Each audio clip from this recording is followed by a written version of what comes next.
Bet the Board. What do you mean you don't bet? I mean, I don't bet. You know, I don't gamble. I don't. I never have, and I never will. Yeah, right. I'll bet you $20 I can get you gambling before the end of the day. You owe me 15 grand, pal. Pay him. Pay that man his money. It's the Bet the Board podcast. God likes me. He really, really likes me. In the end, I wound up right back where I started.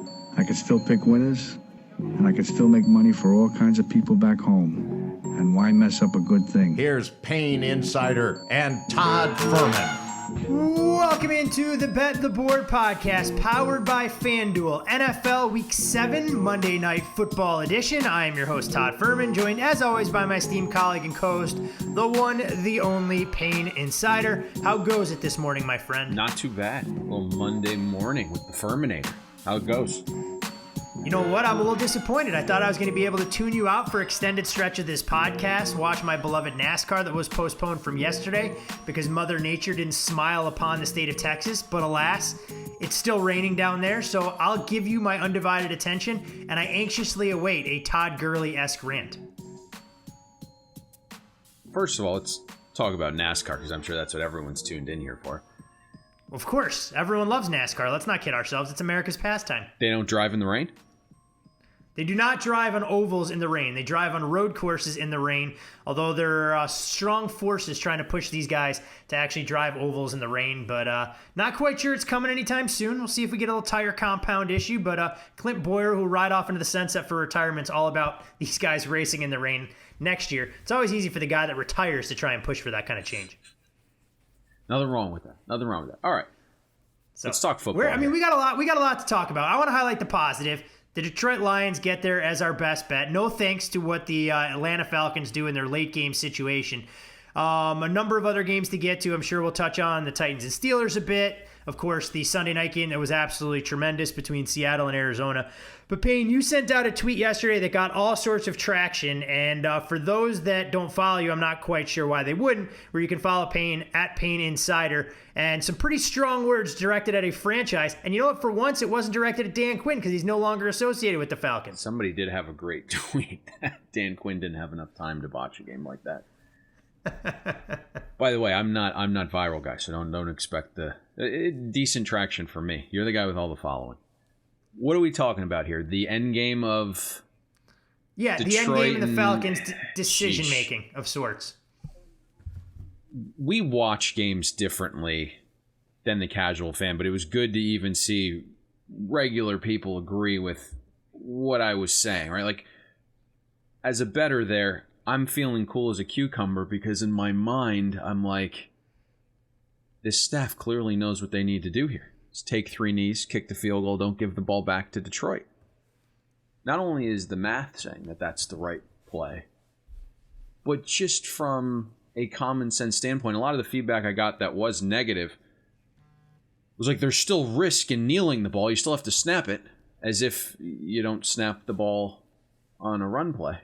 So that was interesting. But we also saw Gurley fumbled the ball earlier in that possession, recovered it. Did you see that? Yep. Bounced right back to him. And a game where you thought that, oh my God, he's going to give this thing away. But the ball ends up careening right back underneath him. So the goal is to obviously not give the ball back to the Lions there. That's the only way you can lose the game. That's it. Now, sure, you can botch the field goal snap and you can miss a kick. But the reality is right now, even with the field goal moved back, kickers are making 94% of their extra points. Even if you kneeled 3 times from the 10, this was going to be a kick shorter than an extra point. Not to mention that number of 94% on extra points incorporates all elements, right? This isn't the Denver-Kansas City game where the kicker's kicking on a slick field in the snow. This is on carpet, indoors, no wind. So the idea that kneeling 3 times and kicking a field goal was the wrong decision kind of shocks me. But not just that, past the math, past the easy part. Listen to what all the quotes are saying. Raheem Morris kind of threw Gurley under the bus because we talked about this on the last podcast. If he ran the table or looked good, Arthur Blank was going to be like, hey, it's going to be tough not to hire him and make him the head coach of the Atlanta Falcons. But Raheem Morris basically said he instructed Gurley to fall down. Raheem Morris said, we knew that was going to be kind of Detroit's ideal choice for us to get into the end zone so they could have a chance to go down and score. So we wanted to take a knee at the 1, and Gurley obviously fell into the end zone. And then you get Gurley. He said, mad as hell. I was trying not to. My momentum took me in. Should have went down. I shouldn't have scored. God damn it. And then you hear Stafford. He's like, I had my helmet on. Thought the game was over. but the guys did a good job. They let Gurley score and gave us a chance. That's what we needed. Proud of those guys for making that play. So, I mean, all the players seem to know. And I think we're going to blame Gurley. But it's a little bit tougher because we saw him with the Los Angeles Rams have a similar situation where he went down. But this was like a 40-yard run. There was nothing in front of him. He could take his momentum backwards a little bit and just fall. When you're handing off the ball at the 10-yard line, there's a little bit of a momentum factor there that could potentially carry you. And this is on the coaching staff. This isn't Gurley. And I know a lot of people will blame Gurley, but you have to put your players in the best positions to succeed. And the idea that we instructed Gurley to run 9.5 yards and then take a knee was something that was... He should have run 8, Payne. Yeah. He should have run 8, giving himself a 2-yard bubble to try and fall down in that particular spot. Right, and you listen to a lot of the field goal kickers. Right, them kicking from the 1, they don't necessarily love that because the angle's a little weird. So in an ideal world, from the 10, you're taking kneels, but you're setting up where your kicker likes it. Does he like the right hash? Does he like the left hash? Does he like dead center? So you at least have that option to get it where your kicker truly wants it on the kneels as well, and you're backed up just enough so it's not a weird angle. It just makes no sense. This is on the coaching staff. Gurley does have to be better, but you got to put your players in the best positions to succeed, and Raheem Morris didn't do that.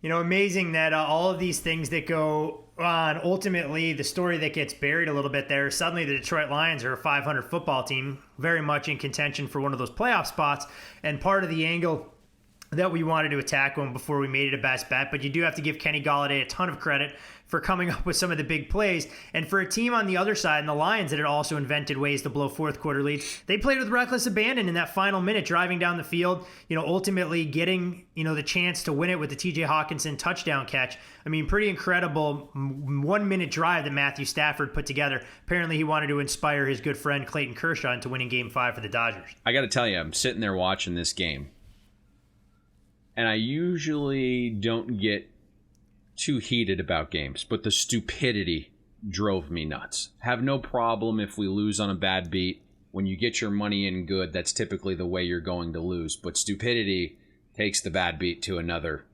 level for me.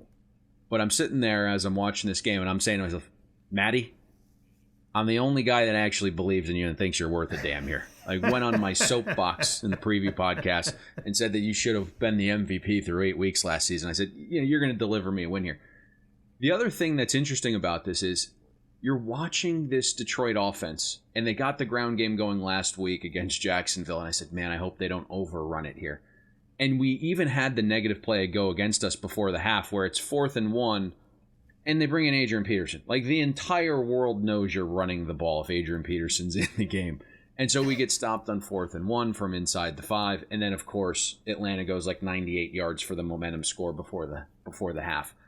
And you're just hoping, you're like watching this game unfold. I'm like, Atlanta can't defend the pass. Can we just start throwing the ball? And finally they're forced into doing it, obviously, on the late drive there.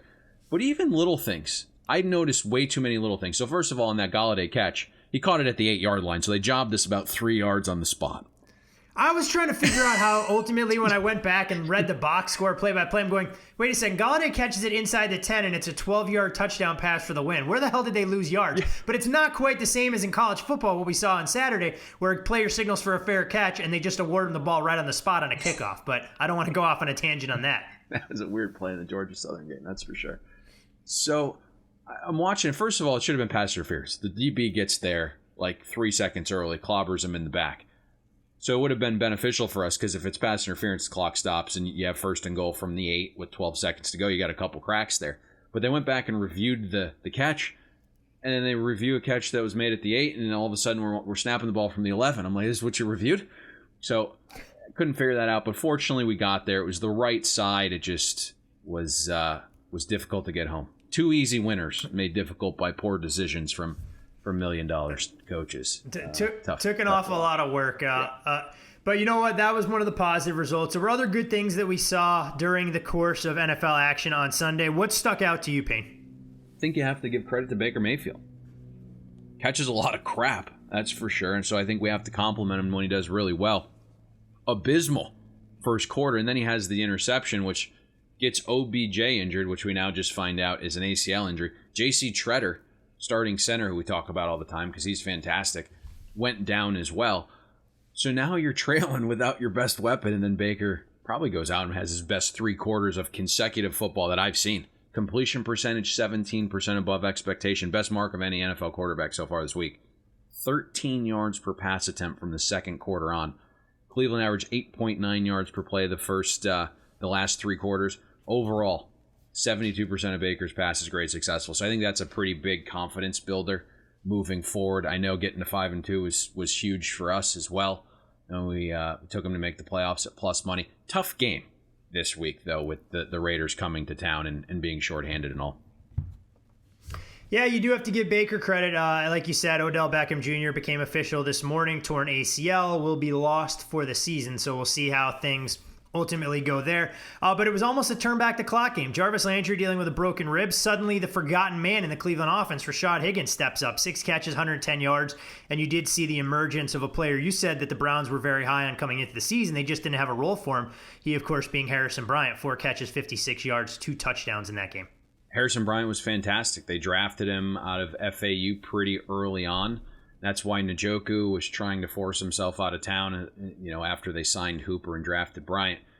He was fantastic. I think he's better than Hooper, but we'll see if the playing time continues once Hooper returns. So, very good performance. I know there's a guy that I kind of targeted in daily fantasy a bunch, and the 2 touchdowns helped there. But it looks like, and this is kind of a little bit scary, Baker seems to always play better when OBJ isn't there. And part of this offense with Stefanski is getting the balls off play action to your tight ends, to some of your better route runners. It just seems like it fits Baker's style a little bit better to be throwing to the tight end, to be throwing to crossers, that are more possession receivers. And Higgins is a guy that we thought was really good like 2 years ago. Some of the metrics indicated that he was their best receiver. He kind of fell out of the wayside, so he returned. That's one of Baker's favorite targets. So that'll be interesting to see moving forward with Stefanski in that offense. But huge game for the Browns coming back from behind. Joe Burrow was fantastic in that game as well. I think he's probably someone that we should praise. 12% completion percentage above expectation. Best of, when you look at what he did offensively, 62% of the Bengals snaps grade successful. I just think that poor kid, they need to add some talent along the offensive line and get a head coach. And if that happens, Burrow's going to be an absolute monster. Yeah, I wonder how long they stick with the Zach Taylor experiment, and if they ultimately decide after 2 seasons they've seen enough, and he's not the guy to get the most out of Joe Burrow. The one thing that had to be refreshing for Bengals fans, AJ Green at least showed up and decided to play a football game opposite Tyler Boyd, and it made that passing offense that much more dynamic. You do have to feel for Browns backers. I'm not quite sure it was the right side, but when you score a touchdown with 11 seconds to go to Donovan Peoples-Jones and ultimately miss the field goal, if you happen to be laying 3.5, that is a very difficult spot to find yourself in. Yeah, they missed the PAT there. The interesting thing out of Cincinnati, I don't know if you've been watching this, but a lot of the veteran guys are disgruntled right now. Now, it hasn't impacted performance too much, but we saw AJ Green's snap count dip a little bit, and the guys on the defensive side of the ball that are veterans like Geno Atkins and Carlos Dunlap, their snap times have decreased significantly, and they're starting to be a little loud in the locker room is what I've heard. I saw Carlos Dunlap tweet after the game. He was advertising his home for sale on Twitter. So something to monitor. I figured you'd buy a place in Cincinnati. I figured you'd be looking for a spot right along the Kentucky River in Cincinnati. It sounds like a piece that you need to add to your real estate portfolio, Payne. Very chilly. Very chilly. So, yeah, that situation, I mean, we had an inkling that things weren't exactly going well as it pertained to Atkins and Dunlap, and then to see that tweet at least got a good laugh. It's always interesting when you start to see the young guy and the veteran divide, knowing that this is essentially Joe Burrow's team going forward. We'll see if they get full buy-in, or as you said, it'll bleed into on-field performance. It'll make the Bengals an interesting handicap. When you look at some of the other skill position guys that had a big day, I think a great place to start is obviously with Tyler Lockett. Of course, it came in a losing effort, but 15 catches, 200 yards, 3 touchdowns. Arizona did an outstanding job at taking away DK Metcalf, but they didn't cover number 16 from start to finish. But to the Cardinals' credit, they erase a 10-point deficit late in that game, ultimately win in overtime, and a massive win for a Cardinals team that had really struggled on the offensive side of the ball, but Kyler Murray finally showed flashes of why everyone was so excited about what he could be in his sophomore season. Really impressive performance from the Arizona Cardinals. Might have been the most impressive when you think about the situation they dealt with. A West Coast team playing 3 straight road games on the East Coast, one of which was Monday night. We talked about that trend a little bit, 46% cover rate in that spot off of 3 straight road games coming home, but I think it was a little bit more difficult for Arizona even when you factor in all 3 on the East Coast and then the short week Monday night game. So huge come from behind victory. And then they head into the bye on a high note. So that was a positive for them. I'm shocked that's how the game turned out, because at no point through like 3 quarters did you think they had a chance to win that game, and it just started to unravel. As good as Russ is, a couple crucial interceptions there that changed the game completely. Not his MVP self in the later stages of that game. So a huge win for Arizona. Now, came into that game, and why we didn't end up playing that is I was like, man, I think both these teams are a little overrated. And I still think that of Seattle. They struggle to get a pass rush. The linebackers, while great, are getting up there in age. And the secondary at this point is a little beaten and battered. I think it's better than some of the numbers, but it's difficult in this league, the way it's trending with the rules and with all the passing, to be a really good secondary if you are not getting pressure up front. And I kind of mentioned this last week when we broke down that game. I would expect Seattle to be buyers at the deadline to see if they can go acquire a pass rusher. But I know we watched this game a little bit. DK Metcalf, kind of a no-show.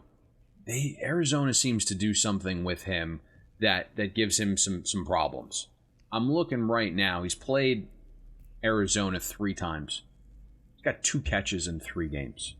Coming into last night, he was targeted 6 times for 1 catch in the matchups last season. So whatever they're doing to him... Patrick Peterson, baby, playing a big physical receiver. Yeah, that's part of it. But I guess it doesn't really matter if Tyler Lockett's doing what he's doing. They couldn't defend him, didn't have an answer for Tyler Lockett. And candidly, I think he dropped 2 balls as well. So the night could have been even larger for Tyler Lockett. But something to monitor there with Chris Carson going down with the foot injury. Potential Carlos Hyde revenge game against the San Francisco 49ers this coming week.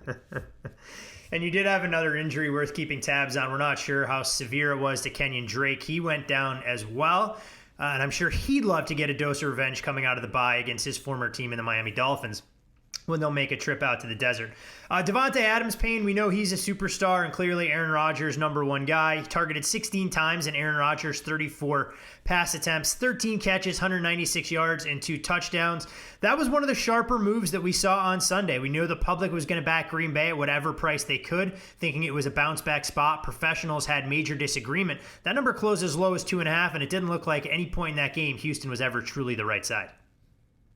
One of the games where it's tough to admit this, but you get scared off a side knowing who's on it.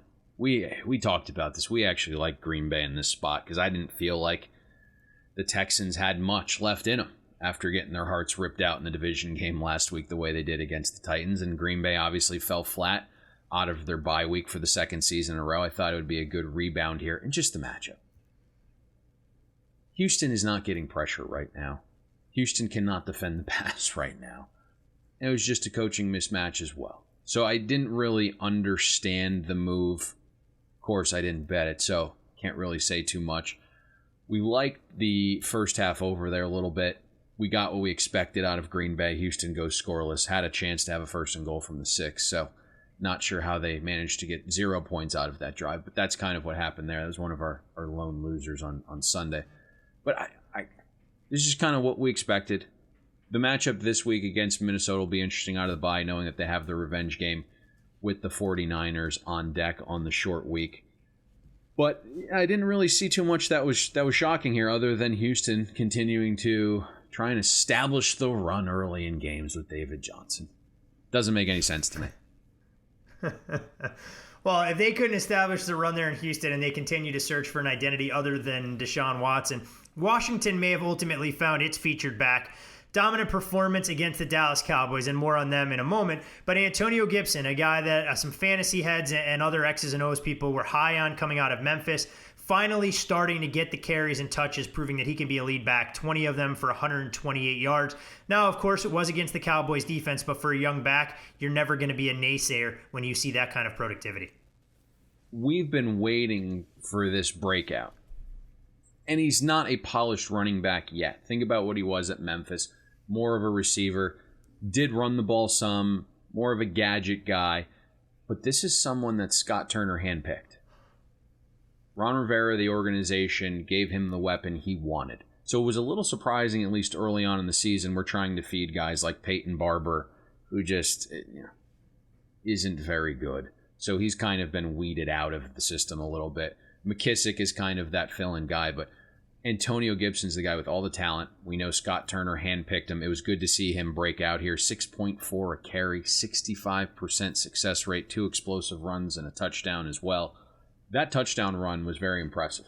Looked like he was shot out of the cannon, hard one cut, straight to the end zone. So I think he's got all the talent in the world. Just needs to refine some of his skills, get the vision going, less dancing, and he's going to have performances like this many times moving forward. With that same game plan, I don't know if it's bad or ugly, so you can place it in whatever category you want. What do we make of the Dallas Cowboys at this point? The horrific hit on Andy Dalton is one thing, but that team, yet again, on the heels of being embarrassed Monday night, did not look ready to play a football game within the division, and you wonder how bad things ultimately get during Mike McCarthy's first season. That was one of the games that got steamed early in the week. There was some 3 out there, not at the highest limits. But there were guys even taking 2 once limits increased there. Ultimately, at, I want to say Friday, Washington moved to the favorite, and then on game day, I think Dallas closed -1 there. But a lot of strong professional money on the Redskins, so the result wasn't too shocking. We did see a lot of the Dallas players anonymously come out after the Arizona game saying, hey, we're not coached very well.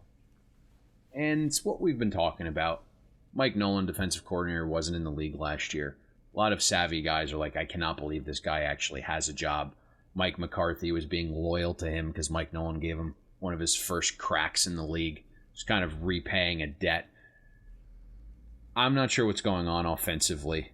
Obviously, injuries are playing a huge role. You look, again, you didn't have Zach Martin yesterday. You're on your third-string left tackle.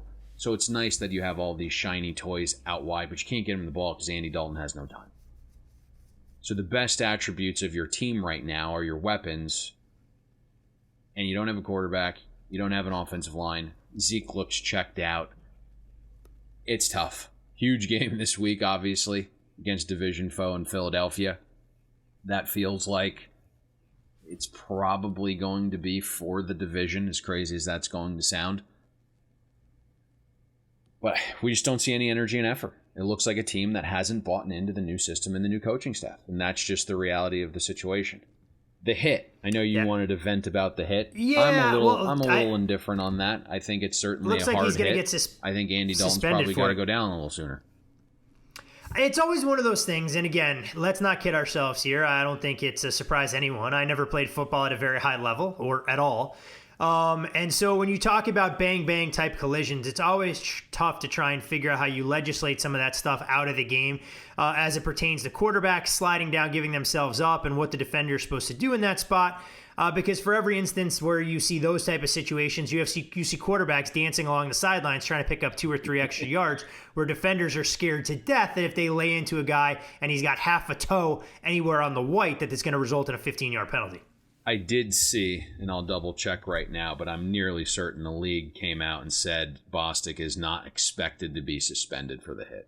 Oh, he's not expected. I thought I saw he was going to be suspended. No, as of an hour ago, John Bostic not expected to be suspended for the hit. Okay, so appreciate the correction there. It tells you what happens if I only read every third word on tweets coming across. I feel better about myself because I feel like that when I send you texts, I get responses back. I'm like, Todd, I asked you about chicken. You're sending me a text back about the moon. What are you talking about here? Well, I mean, every now and again, you lose your train of thought. That's what happens to us as we get older. You know, we all can't be as young and sprightly as yourself, Payne. So this is what happens. I'm forgetting things now. It's starting to make me a little nervous. It doesn't get any better, my friend. It doesn't get any better as you inch ever so close to 40, although you've still got a few years to get there. Can we pick on your Chiefs' offense for a change? Can we say that there's something I not know you're itching to fundamentally do it, right? but I guess go for it. I mean, you know. 51 plays, 286 yards. Now, I know why they didn't ask a whole lot of their Defense scored offense. A touchdown. They returned a kickoff. They're up a quadrillion points. What more would you like than exceeding expectation by about 30 freaking points? I'm just trying to figure out when you begin to get worried about the Kansas City offense, and I say that obviously tongue-in-cheek because this feels like a team just working out the kinks, knowing that as soon as they need to flip the switch, as we get into the depths of November and December when the games mean more, that they're going to have a few wrinkles up their sleeve because they've shown about 15% of their playbook so far this season. This is my understanding, yeah. They are tweaking some things. They are making sure all elements of their game is buttoned up for when they need it. Certainly the offense isn't looking as explosive as it has in years past. Teams are defending them differently, dropping more back, making them go a little bit more efficient down to down, and it's why they're running the ball a little bit more as well. It's why you go out and sign a Le'Veon Bell, who looked pretty good, by the way. I think they are going to trend a little bit better, right? Sammy Watkins is still out. We saw finally Mecole Hardman have a couple nice grabs. Defensively, I think they're figuring some things out. Once Snead comes back, it's going to be a really, really difficult team to throw on.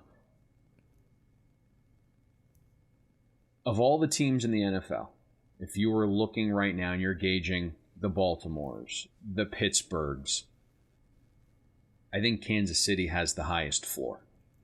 They haven't looked the best. I think Baltimore hasn't looked as good as we necessarily thought they would.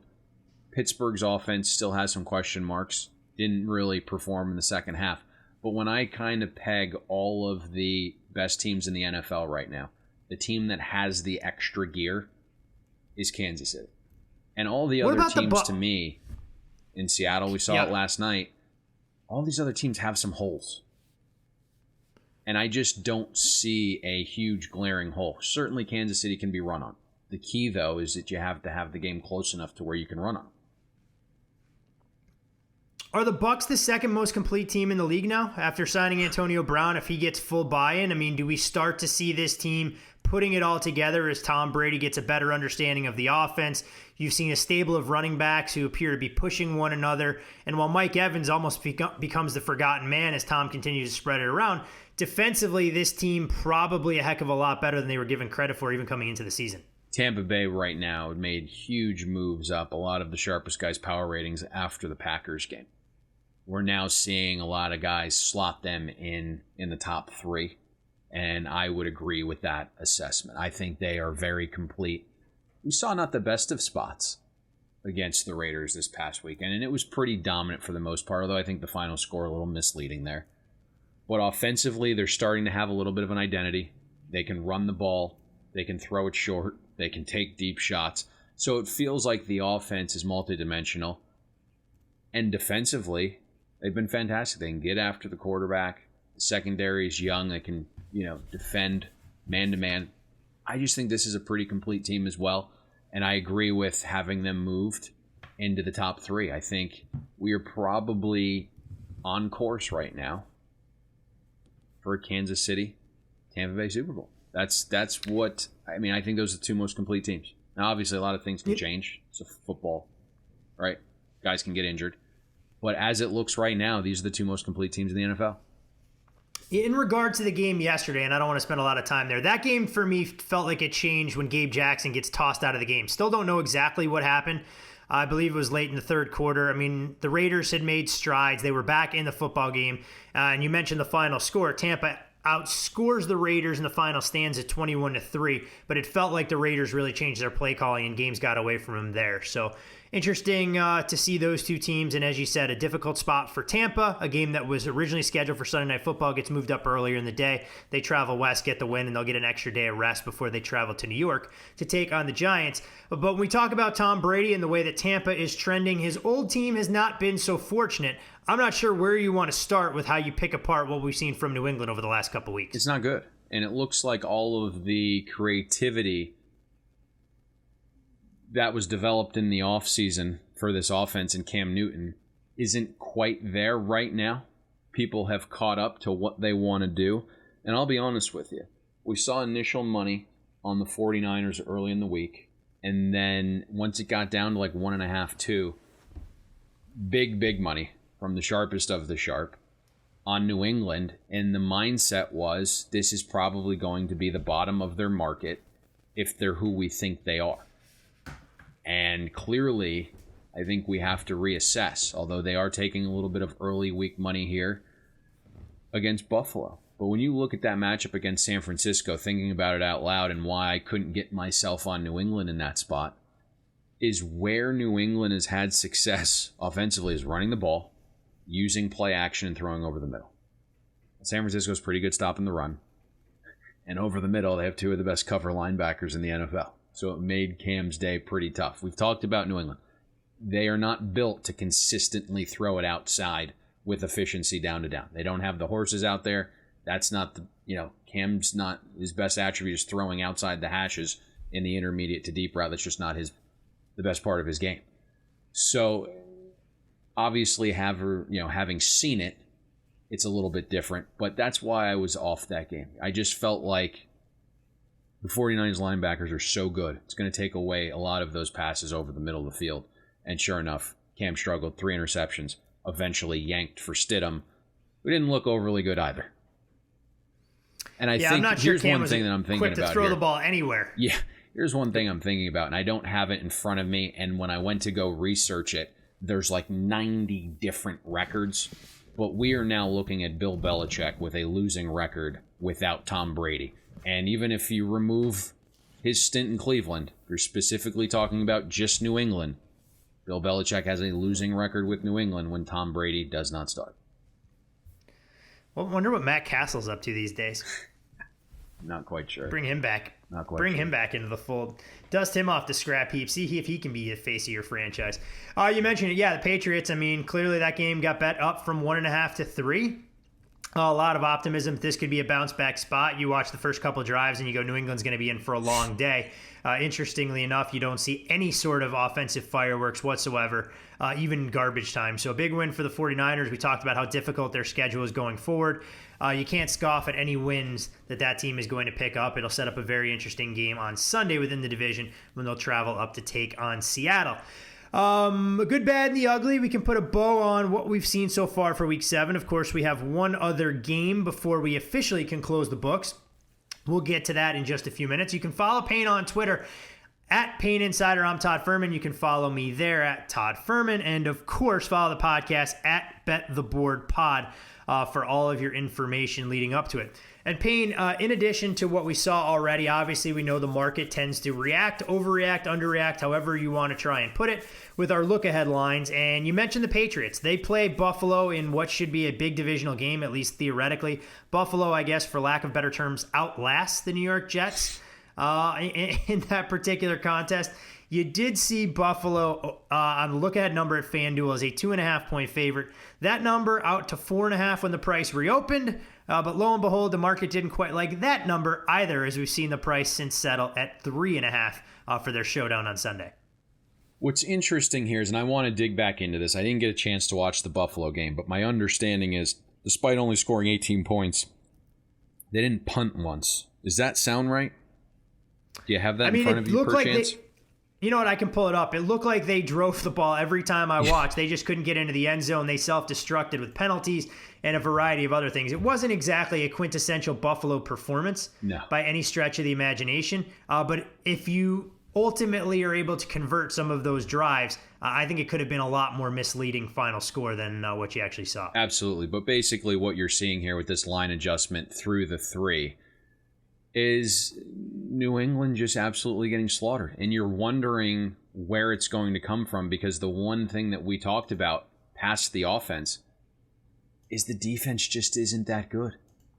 And in the preview podcast, we said this defense, based on value of players moving on, whether it was in free agency, via trade, or opting out, lost the most value on that side of the ball in NFL history. So the defense isn't very good right now either. San Francisco didn't pass that much. Jimmy G, 10.4 yards per pass attempt. 65% success rate this weekend. So the defense isn't as good. Brandon Ayuk, baby! Yeah. So the defense isn't nearly as good, and the offense is struggling to find an identity. The one thing that you can potentially hang your hat on here, if you're a New England fan, it's likely that they are going to be able to establish the ground game here against Buffalo, who can simply not stop the run. And we saw that in the Monday night game against Kansas City. We kind of signaled that being a Clyde Edwards-Helaire game. This could be a spot where New England gets the ground game going. Cam needs to figure it out mentally. Because we saw late in that game, Bill knows that's his guy, especially probably after he saw Stidham throw a few balls. He goes over to the sideline, and he's trying to console Cam because he knows that's his guy. That's who he brought to the dance. That's who he's got to go home with. And so there needs to be some confidence building here in this next week to get Cam back to being Cam. Get him some easy throws early. We know he's a different quarterback when he starts hot.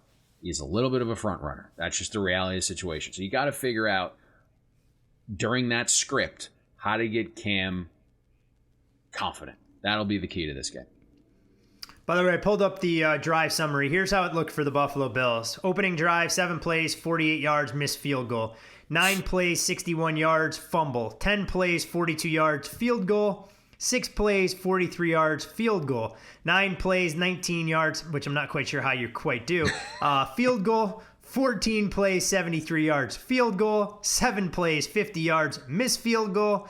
8 plays, 46 yards, field goal. 8 plays, 37 yards, field goal. End of game when they took knees. So yes, they did not punt once.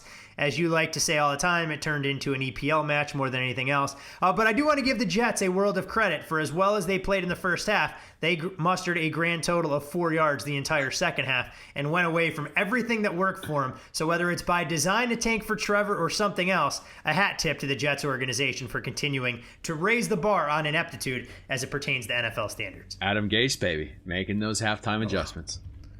Good Lord, I don't even know what to think or say about that.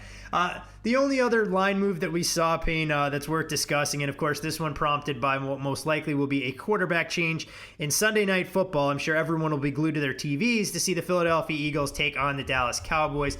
Look-ahead number on this particular contest had Philadelphia listed as a short home favorite of just 3.5 points at FanDuel. That number has since ballooned out to 7.5. And I know you're excited as much as all of Cowboy fans across this great country and around the world are to see the Ben DiNucci starting debut unless Andy Dalton has a rapid recovery.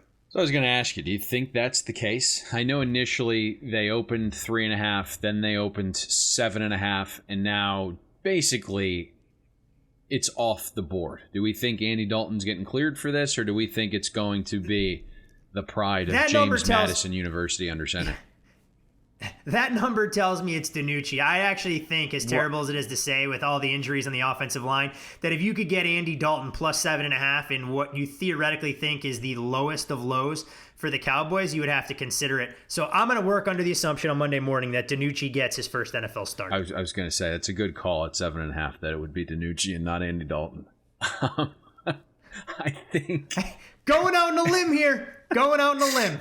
Yeah, so that's kind of what I want to see here, the status of Andy Dalton. But obviously, Philadelphia probably won a game on Thursday night that they did not deserve. And we're going to have Deshaun Jackson obviously out for that one. I would expect Ertz and Sanders similarly to be out, but we will see. And it'll come down to being able, will Dallas be able to score some points here? Because the one element where the Philadelphia Eagles defense is still pretty strong is their defensive line. So we'll also have to monitor the Zach Martin situation. He would obviously be a key cog to get back, especially in this matchup when you have Fletcher Cox to deal with on the interior of that line. There's a lot of injury things here I want to assess, and also this line isn't out. So it's tough, right? Price is the number one thing. Then we'll look into the injuries. But the matchup isn't necessarily great here. And the one area where the Cowboys would have an advantage again is with their skill guys out wide. If it's DiNucci, and Zach Martin isn't back, I don't know how you get them the ball. That'll be the tough element to this. So let's see where it opens. I can't believe this game couldn't get flexed out of Sunday night. Maybe we get a COVID case or two and somehow it does get flexed. Because if I have to spend my Sunday night watching these two teams go head-to-head in a battle in the worst division of football, it is what it is. It's NFL football, so we'll take it when we can get it. Absolutely. All right. Look ahead numbers into what we have as an intriguing game tonight from lovely SoFi Stadium, where it's the Los Angeles Rams welcoming in the Chicago Bears. We're looking at the Rams, a 6-point favorite at FanDuel. Total in this game, 44.5. That's down from the open as high as 47. And Payne, these are two teams that I'm going to be honest, I don't quite know what they are at this juncture of the season. Whether it's the Rams who have feasted on the aforementioned NFC East, they've run the table against those four teams, but they lost when they stepped up in class, including last Sunday night to the 49ers, and of course earlier this year to the Buffalo Bills. Meanwhile, this is a Bears team who offensively, all they're going to do is lull you to sleep. And for all those people that want to laud Nick Foles, he hasn't been better metrically speaking than Mitchell Trubisky, even if he brings a bit of a calming influence there. And they do have a level of familiarity. You look over the last couple seasons. In 2019, the Rams beat the Bears 17-7. The Rams won the yardage battle, and I use the term win facetiously, 283-267.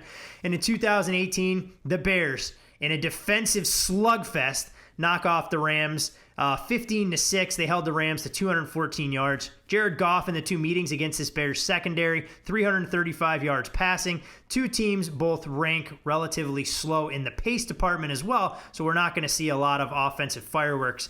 At least I wouldn't be led to believe. But when you try and figure out where you want to go with this handicap, are you more interested, Payne, to see how the Bears offense matches up with the Rams defense, or the Rams offense against the Bears defense that's really had their number the last couple meetings? Obviously, both sides are pretty interesting here, but the Bears offense, because you've taken some shots at them, even though all your buddies are listening here. The Bears offense has one player. Even Bears fans know that. Allen Robinson is it. Other than that, they have subpar talent everywhere at the skill position. Still waiting for Anthony Miller to ascend. I do like Cole Kmet. I think Cole Kmet's got a chance. No, not necessarily tonight, but, in general, I think he's decent. I think Anthony Miller is now their third receiver. If you read all of what the Bears beat writers say, the talented Darnell Mooney, 5th-round pick out of Tulane, starting to raise his status. So, if you're listening to Nick Foles and Allen Robinson, who I guess are the two leaders of Chicago's offense, they're saying, we're right there, baby. They like the direction of the offense. They just need to execute better and get on the same page, fix a few small things. And then Allen Robinson, in the quote this week, said, you work on the red zone offense, then third down offense, and then we start to get to first and second down. So it sounds like you need to fix everything there, Allen. But what's interesting is, to his point, I feel like there is some meat on the bone still. If you're looking at this glass half full as a Bears fan, Chicago's offense faced a top 10 schedule of defenses, and they're doing that while they're trying to implement a new quarterback on the fly. And the Rams defense has faced the second easiest schedule of offenses. So a big difference in schedule quality for the two units on this side of the matchup. In my mind, you have to at least try David Montgomery in the ground game. The Rams are far worse defending the run than they are the pass. And that's been the case for back-to-back seasons now with two different defensive coordinators. I think it's just a personnel thing at this point. So if you can get the Rams to respect the run enough, it'll enhance the RPO game for Nick Foles. And again, I know the schedule of offenses the Rams have faced hasn't been good, but they're at least doing their job through the air. League low 5.4 yards per pass play allowed. Now, enough of the mushy stuff there. There's probably a couple instances here where Chicago's offense could struggle, obviously. There is a... Can we rip apart the Bears offense? Because if you're not going to do it, I'm going to have to do it. There's a lot of familiarity here. The Rams defensive coordinator is a Vic Fangio disciple. Staley was the Chicago Bears linebacker coach under Matt Nagy in 2018, so he knows Matt Nagy's offense inside and out. Obviously, slight variation with Foles now being the quarterback, but all of the Bears' offensive principles and their core, Staley knows like the back of his hand. There's also a game within the game here, and it's important to mention since you said Allen Robinson's the only weapon that Chicago has. But Allen Robinson's going to be going against his former Jacksonville teammate, Jalen Ramsey. these guys would go at each other like every day at practice. And my understanding is it would get pretty feisty, but Ramsey would own the matchup almost every time. And when you're looking at Ramsey, he has played more in the slot in recent weeks. But for matchups like this, and really since he's been in LA, he's gone out of his way to shadow the best receiver. That's why he's the highest paid corner in football. He shadowed Robinson last year when LA and Chicago played. Robinson had 4 catches for 15 yards on 6 targets. And if you look since week 2, Jalen Ramsey's allowed 0.17 yards per coverage snap. So less than 20% of a singular yard per coverage snap. So it's going to be Anthony Miller. It's going to be on Mooney to win their matchups against Troy Hill and Darius Williams. Maybe look for Montgomery catching the balls out of the backfield. Caught 11 of 13 targets the last 2 games. We came into the season, Todd, right? Saying the Rams have issues with their linebackers and coverage. LA has given up 8.2 yards per reception to running back. So maybe Montgomery is a factor catching balls out of the backfield here. That might be the best shot that Nick Foles and this offense has if the ground game isn't going. Hopefully it is for their sake. Yeah, I mean, you mean when the ground game isn't going? I mean, the Bears couldn't run the football last week against the Carolina Panthers. That's true. And some of these numbers, Payne, are staggering for the Bears. For all that Nick Foles savior talk and how this offense was going to look that much better. Here it is, Bears fans. Whether you want to hear it or not, I'm going to give you some of these numbers. 26 in offensive efficiency. You've had 3 straight games of 63 or less rushing yards. 3 straight games of less than 300 yards of total offense. 4.8 yards per play. That's the fourth worst mark in the league. Yeah, I know your record says what you says you are. Benefiting from some of the best starting field position in the league. And 15 of the Bears' last 43 points, Payne, have come from field goals. Now, I know that tends to work out some spots better than others. But it is pretty staggering to see this Bears offense continue to flounder. And you mentioned Ramsey and some of the issues that the Bears could have there with no Allen Robinson, as the metrics to the other guys haven't exactly been something you write home about. I do have one question, though. How long do you continue to go with this David Montgomery, Cordarrelle Patterson by committee running back approach? Is there anything the Bears can do to try and solidify that position? Because when you look at some of the numbers, I don't know if this is the offensive line as much as it is a Montgomery issue. A little bit of both. Offensive line isn't the best. The running back situation isn't the best. And I think when we look at Montgomery, we both loved him at Iowa State. But the one thing that I said last year when we broke down the Bears and they were making the transition from Jordan Howard to Montgomery is look at where Montgomery's best attributes and where a lot of his damage was done at the college level. It was bowling guys over. It was breaking tackles. He timed, I believe, nearly 4.7 40. At the NFL level, you're not going to be able to rely on like shedding tacklers. If you can't tackle as a linebacker or lineman or in the secondary, you're not going to be on the field very often. So that was his best attribute, was basically breaking tackles and yards after contact. And that's a tough thing to continue to see success in at the NFL level. And that's been the problem. So it's not a great offensive line. And there aren't 2 great running backs in the backfield. I mean, there's a reason. I think we pinpointed this before most in the offseason. Said, hey, I'm hearing Cordarrelle Patterson's working out with the running backs. He's not a true running back, but he's talented enough. I'd actually like to see him catching balls a little bit more out of the backfield from the running back position. See if Matt Nagy can get creative enough to where Montgomery and Patterson are on the field at the same time. Those are the things that I would like to see from Nagy, who's kind of deemed this offensive genius under the Andy Reid tree. Let's have those guys on the field at the same time. Let's have them catch balls out of the backfield a little bit more. And I think that'll be the key, especially when you look at the Rams defense tonight. Having those guys operate over the middle of the field probably will be somewhat successful. I mean, it did seem awfully interesting that Aaron Donald gets called out this week as well by Warren Sapp. So let's see if Donald's a little bit more inspired to be a run stopper and a disruptive force along that defensive line. He was kind of an afterthought, and I think that's a credit to Kyle Shanahan for the way they were able to neutralize him in Sunday Night Football. I didn't hear Warren Sapp calling him out, but let me guess. For his run-stopping acumen or lack thereof? You got it, my friend. And Sapp basically said, to be a rush man, you must play the run. Leave it to Warren Sapp to continue to go out there and call Aaron Donald one of the NFL's more overrated players. Brutal. So, Other side of the ball, Payne, when you look at the Rams offense against the Bears defense, we mentioned the two scores. The Rams haven't scored more than 17 points in either of the two meetings over the last two seasons. We know that the Rams have been extremely efficient when it comes to first downs, but they haven't exactly shown some of that big play potential or firepower. Yes, they've benefited immensely from playing four teams that aren't exactly defensive heavyweights by any stretch of the imagination. But do the Rams have any tactical advantages they can exploit against this Bears defensive front?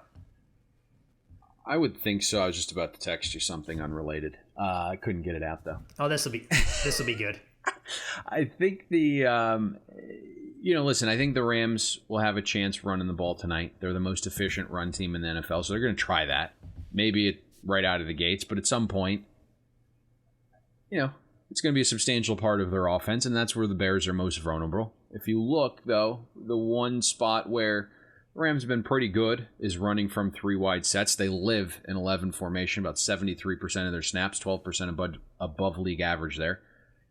And if you look at Chicago's defense, they've allowed 4.7 yards per rush from three wide sets. So I would expect the Rams to run the ball here. You get McVay using lots of pre-snap motion on some of these runs. The other thing that could be a little bit interesting is Tyler Higbee. I know he hasn't been involved in the offense much past the Eagles game, unfortunately. But he was heavily involved that day. Yeah, he was. He was heavily involved that day. But, and I know he's a little bit beat up. But tonight would be a good night to get him involved. And we've talked. I think the last few times we've broken down the Bears defense, they struggled to defend passes from two tight end sets. So, if you get the two tight ends going here for the Rams offense, they should have some success. 148 passer rating allowed and 10 yards per pass attempt defending throws from two tight end sets the Chicago Bears defense has. And the Rams have been good throwing from those two tight end sets. So maybe look for that a little bit tonight. The real interesting thing, and something we discuss every single time we mention or break down a Rams game, is pressure. Chicago has to do a better job getting pressure, especially for a game like tonight. And if you look, that's kind of been the underwhelming part of Chicago's defense so far. 20th in pass rush win rate, 17th in pressure rate. So for a defense with Khalil Mack, and then you go out and spend a fortune on Robert Quinn because he was an absolute animal with pass rush win rate metrics, and then you have Akeem Hicks. Those guys have to be better getting pressure. Right now, as much as Goff melts under pressure, the O-line, the two tight ends have done a good job protecting, keeping him upright. Goff's only been pressured on 24% of dropbacks. That's got to change tonight. That's got to get into the 35, maybe even 40% mark if Chicago's got a chance to pull off this upset. So when you look at Goff, even though he hasn't been pressured a bunch, when he has, continues to be miserable. 34th in adjusted completion percentage under pressure among quarterbacks with at least 2 games played, and 33rd in passer rating under pressure, just a 1-to-1 touchdown interception ratio. So that's got to be the key here. Obviously, you mentioned this at the top. Defense has dominated the matchups back-to-back years. 45 total points combined the last 2 times these teams have played. You did a great job mentioning pace. Chicago, 30th in first half pace, 28th in neutral situation pace. The Rams, 28th in first half pace. So be interesting to see the way this game's being going to come down and be played. We're seeing so far some money on the under in this game, which is pretty sharp. Especially if you've heard this breakdown, those are the reasons why. I'm interested to see where the side goes. I don't know where it's going to ultimately settle here, Todd. I think we are seeing some sharp money, obviously, on the Rams. Public's going to be on Chicago a little bit. I'm not sure we get to 7, but God forbid if it got there, tell you how strong this move is. Yeah, I was going to say, when you look at this particular number, I know a lot of people go, wait a second, it's the better defense catching nearly a touchdown and defensive-minded slugfest over the last couple of years. Wasn't sure what you had seen out there in this particular spot. Let's see how the Rams handle that extra day. We know the Bears playing their second consecutive road game. They're going to have to be a little bit more dynamic offensively, but if their defense can rise to the occasion, we'll see how this thing goes. SoFi Stadium so far this year has played to be a little bit of a faster track. Interested to see if the Rams can get their skill position players into space and allow them to win some of those one-on-one battles. Should be a great game. Nice way to close out Week 7. A heck of a lot better than the Monday night game we have looming a week from today, where we'll see the New York Football Giants take on the Tampa Bay Bucks. But All right, I think we've done enough damage so far for today. Payne, was there anything that you wanted to hit on that you saw yesterday that we didn't get to, look ahead numbers, or that overall life wisdom that you love to impart upon our listeners on Monday mornings? No, I think that's it. We're good. We're out of here.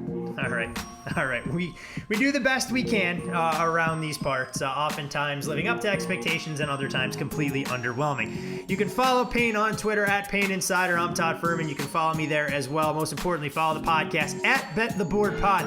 Best of luck with all of your wagers in Monday Night Football between the Rams and Bears. We'll be back with you on Thursday talking all things NFL Week 8. Of course, the College Football Podcast on Wednesday. In the meantime, hopefully we'll see you at the window. Thanks for listening to Bet the Board. You can catch Todd and Payne every Monday, Wednesday, and Thursday during football season, breaking down the biggest NFL and college football games. And to make sure you don't miss any free best bets, subscribe to Bet the Board on iTunes, Google Play, Spotify, or wherever you listen to podcasts.